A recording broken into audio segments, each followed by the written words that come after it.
BJP বিধায়কৰ বিৰুদ্ধে খং জাকিৰ হুছেইন সিকদাৰৰ।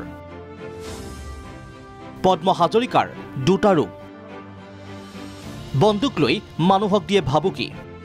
আৰক্ষীক লগত লৈ দখল কৰিছে ভূমি। পুত্ৰৰ নামতো ভূমি দখল বিধায়কৰ। কন্যাকাৰ লাভাংশ কোনে পায়? আৰু হাতত বন্দুক লৈ পুলিচৰ সহায় লৈ প্ৰশাসনৰ সহায় লৈ মানুহক খেদি শহ বিঘা মাটি এতিয়া দখল কৰি আছে আৰু সেই মাটিখিনিও তেওঁৰ নামত লোৱাৰ কাৰণে বা কন্যাকাৰ নামত লোৱাৰ কাৰণে তেওঁ যুঁজা চলাইছে। ইফালে সাংসদ গৌৰৱ গগৈৰ সন্দৰ্ভতো মন্তব্য জাকিৰ হুছেইন সিকদাৰৰ। গৌৰৱ গগৈৰ সন্দৰ্ভত কি ক'লে শুনক। আৰু গৌৰৱ গগৈ ডাঙৰীয়াই অসমৰ 14টা লোকসভা সমষ্টিৰ প্ৰত্যেকটোত খেলাৰ কাৰণে যোগ্যতা আছে।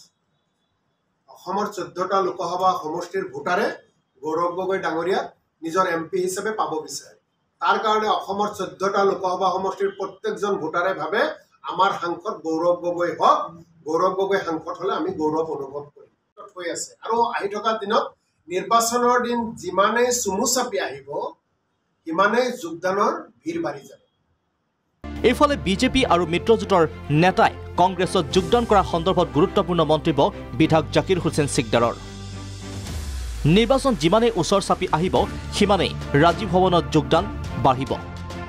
শাসকীয় পক্ষৰ মানুহে যোগদান কৰিব কংগ্ৰেছত। দুদিন চৰ্চা চলিল। আপোনালোকে সংবাদ মাধ্যমত বাতৰি পৰিৱেশন কৰিলে অসমত চৰ্চা হ'ল। এই চৰ্চাৰ পিছতো দেখো কালি লখিমপুৰত আমাৰ সভাপতি ভূপেন বৰা ডাঙৰীয়াৰ ওচৰত বিজেপি দলৰ নেতাসকলে যোগদান কৰিলে। আহি থাকিব বাজপেয়ী ভৱনত নহয়, এতিয়া ৰাজীৱ ভৱনত যোগদানৰ কাৰ্যসূচী বেছিকৈ থাকিব। কেৱল আপোনালোকে কষ্ট হ'লেও কেতিয়াবা দিনে ৰাতিয়ে যোগদান কৰিব থাকিব যে সকলোৱে আহিব। আপোনালোকক মই আগতীয়াকৈ প্ৰদেশ কংগ্ৰেছৰ ফালৰ পৰা আমন্ত্ৰণ নিমন্ত্ৰণ দুয়োটাই জনাই থওঁ। বিজেপি বিধায়ক পদ্ম হাজৰিকাৰ বিৰুদ্ধেও আক্ৰমণাত্মক কংগ্ৰেছ বিধায়ক জাকিৰ হুছেইন সিকদাৰ।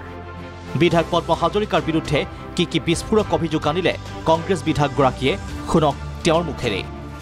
হাজৰিকাৰ ভিতৰখনৰ আচল মানুহজনক মই লাহে লাহে দেখিবলৈ ধৰিলোঁ। বাহিৰত দেখুওৱা এটা আৰু ভিতৰত যে উদ্দেশ্য বেলেগ পদ্ম হাজৰিকাৰ তাক মই দেখিলোঁ। আৰু 100-200 বিঘা নহয়, 1200 বিঘা মাটি পদ্ম হাজৰিকাই চৰকাৰৰ পৰা লৈছে। পদ্ম হাজৰিকাৰ পুত্ৰ নীৰজ হাজৰিকাৰ নামত আৰু 10 বিঘা মাটি পাছ কৰাই লৈছে।